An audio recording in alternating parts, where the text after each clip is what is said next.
नमस्कार साथियों। आज के इस लेक्चर में हम लोग सीखने वाले हैं ओम का नियम। आज के इस लेक्चर में हम लोग देखेंगे ओम का नियम क्या होता है और इसका यूज कहाँ पे किया जाता है। तो जैसा कि हम लोग जानते हैं कि कोई भी वैद्युत परिपथ है, कोई भी इलेक्ट्रिकल सर्किट है और जब उस इलेक्ट्रिकल सर्किट में सप्लाई वोल्टेज अप्लाई किया जाता है तो उस सप्लाई वोल्टेज के कारण उस परिपथ में एक विद्युत धारा प्रवाहित होने लगती है। तो ओम का नियम यही बताता है कि सप्लाई वोल्टेज के कारण परिपथ में जो धारा प्रवाहित हो रही है उन दोनों के बीच में क्या रिलेशन है। क्या वोल्टेज को जिस हिसाब से बढ़ा रहे हैं उसी के हिसाब से करंट भी बढ़ रहा है या कोई अलग तरीके का उनमें रिलेशनशिप होता है। तो इसी रिलेशन को बताने के लिए जॉर्ज साइमन ओम ने एक नियम दिया था जिसे ओम का नियम कहते हैं। तो ओम का नियम क्या कहता है, आइए हम लोग इसको विस्तार पूर्वक देखते हैं। तो ओम के नियम का स्टेटमेंट क्या कहता है। तो सबसे पहले इस नियम को जॉर्ज साइमन ओम ने 1828 ईस्वी 1828 में प्रतिपादित किया था। इस नियम के अनुसार यह नियम क्या कहता है, यदि किसी चालक की भौतिक अवस्था का मतलब क्या हुआ, लंबाई, ताप व दाब अपरिवर्तित रहे तो उसके सिरों के बीच का विभवांतर उसमें बहने वाली धारा के अनुक्रमानुपाती होता है।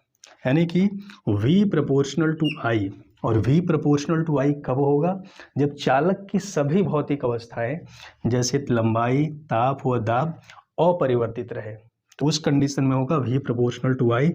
और जब भी प्रोपोर्शनलिटी का साइन हटता है तो एक कांस्टेंट आता है। तो यहाँ पे होता है V इक्वल्स टू IR, जहाँ R एक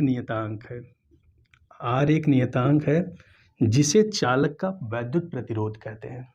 ठीक है, तो यहाँ पे V क्या है, V विभवांतर है, I विद्युत धारा है और R विद्युत प्रतिरोध है। अब ओम के नियम को समझने के लिए थोड़ा और बेसिक अंडरस्टैंडिंग अच्छी हो उसके लिए एक सर्किट के थ्रू इसको समझने की कोशिश करते हैं। जैसे देखो यहाँ पे एक प्रतिरोध है, ठीक है, और इस प्रतिरोध में एक सप्लाई सोर्स लगाया गया है और ये सप्लाई सोर्स यहाँ पे बैटरी है और यहाँ पे एक स्विच कनेक्ट है। यहाँ पे एक परिवर्ती प्रतिरोध है, यहाँ पे इसके सीरीज में लगा है अमीटर और इस प्रतिरोध के समांतर में लगा है वोल्टमीटर। अमीटर क्या करता है, अमीटर परिपथ में बहने वाली धारा को मापता है और वोल्टमीटर क्या करता है, इस प्रतिरोध के अक्रॉस में कितना वोल्टेज ड्रॉप हुआ उसको बताने के लिए वोल्टमीटर कार्य करता है। ठीक है, अब देखो कैसे होता है कि जैसे जैसे हम लोग इस परिवर्ती प्रतिरोध की परिवर्तित करते हैं, परिवर्ती प्रतिरोध का मतलब कि हम लोग इसको परिवर्तित कर सकते हैं। ठीक, तो जब भी इस परिवर्ती प्रतिरोध को बदला जाता है और इस स्विच को क्लोज किया जाता है तो इसमें एक विद्युत धारा I प्रवाहित करने लगती है। अब इस विद्युत धारा I के कारण इस प्रतिरोध में एक वोल्टेज ड्रॉप होता है। तो जैसे जैसे धारा का मान बढ़ता जाता है वैसे वैसे इस प्रतिरोध में होने वाले वोल्टेज ड्रॉप का भी वैल्यू बढ़ने लगता है और उनमें किस प्रकार का रिलेशन होता है इसको समझने के लिए हम एक डेटा लेते हैं। जैसे यहाँ पे मैं लेता हूँ करंट I और यहाँ पे मैं लेता हूँ V, जिसका वैल्यू क्या होगा, V क्या है, V इसमें बहने वाली धारा और इस प्रतिरोध का गुणनफल होगा, V इक्वल्स टू IR। ठीक, सपोज करो कि परिवर्ती प्रतिरोध को हमने बदला, परिवर्तित किया और इस परिवर्ती प्रतिरोध के कारण इस सर्किट में इनिशियल केस में करंट फ्लो हुआ 2 मिली एम्पियर, 2 मिली एम्पियर का करंट इसमें प्रवाहित हुआ और इस 2 मिली एम्पियर के करंट फ्लो होने के कारण इसमें वोल्टेज ड्रॉप हुआ और इस वोल्टेज ड्रॉप के कारण इस वोल्टमीटर में एक रीडिंग आई और ये वोल्टमीटर रीड करता है 20 वोल्ट। जैसे ही इस परिवर्ती प्रतिरोध को बदल करके इसमें धारा का मान हम लोग कर दिए 4 एम्पियर, 4 मिली एम्पियर। जैसे ही 4 मिली एम्पियर किया गया, यहाँ पे जो 20 वोल्ट वोल्टेज था ये भी बढ़ करके डबल हो गया, यानी कि यहाँ पे हो गया 40 वोल्ट। फिर जब इस करंट को इस परिवर्ती प्रतिरोध की सहायता से बदला गया और ये हुआ हमारा 6 मिली एम्पियर, तो यह यहाँ पे क्या हो गया, 60 वोल्ट हो गया।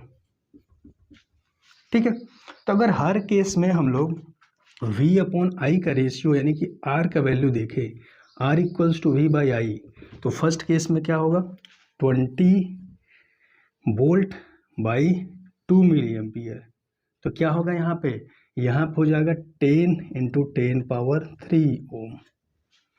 इस केस में भी अगर हम लोग देखें तो यहाँ पर भी क्या होगा R = 40/4 मिली एम्पियर, यहाँ पर भी आएगा 10 × 10⁻³ ओम।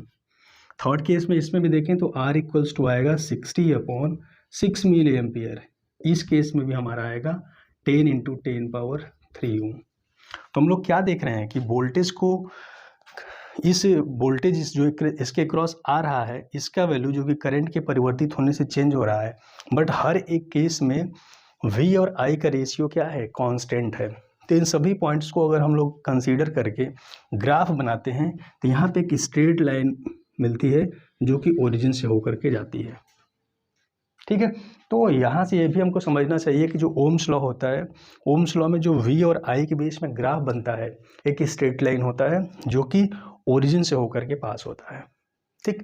अब इस ग्राफ के थ्रू अगर हम उस सर्किट का रेजिस्टेंस निकालना हो तो कैसे निकालेंगे, तो यहाँ पे देखो ये जो ग्राफ है करंट के साथ अगर थीटा डिग्री का स्लोप बनाता है, ठीक है, तो इस स्लोप का अगर हम लोग tan थीटा ले लें, जैसे देखो कोई एक पॉइंट कंसीडर कर लेते हैं, चलो ये पॉइंट कंसीडर कर लिए, यहाँ से हमने इसको ऐसे कर दिया।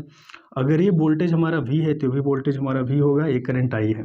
तो अगर यहाँ से हम लोग tan थीटा ले लें, tan थीटा, तो tan थीटा क्या होता है, लंब बटे आधार, तो यहाँ पे हो जाएगा V/I। तो V/I क्या है, R है। तो अगर हमको ग्राफ से स्लोप मिल जाए, tan थीटा क्या होता है, स्लोप होता है किसी भी ग्राफ का, तो अगर हमको स्लोप मिल जाए तो उससे भी हम लोग सर्किट का रेजिस्टेंस निकाल सकते हैं। आई होप इतनी सारी चीज़ें क्लियर होगी। तो ये ओम का नियम है। और इसमें 1.1 और है कि ओम का नियम की सीमाएं क्या है, क्या हर एक प्रकार के कंडक्टर्स के लिए, हर एक प्रकार के चालक के लिए ओम का नियम अप्लीकेबल होता है, तो ऐसा नहीं है। ओम का नियम केवल ओमीय प्रतिरोधों के लिए होता है।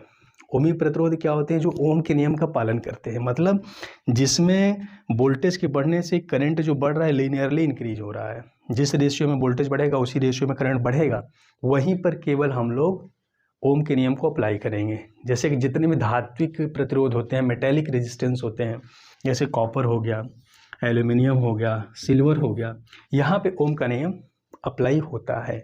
लेकिन जैसे डायोड, ट्रांजिस्टर, ट्रायोड आदि के लिए ओम का नियम प्रयोग नहीं किया जाता है, ठीक है। तो आई होप ओम का नियम आप लोगों को बहुत ही अच्छी तरीके से समझ में आया होगा। फिर भी अगर कोई डाउट होता है तो आप कमेंट सेक्शन में कमेंट करके पूछ सकते हैं। Okay, thank you very much.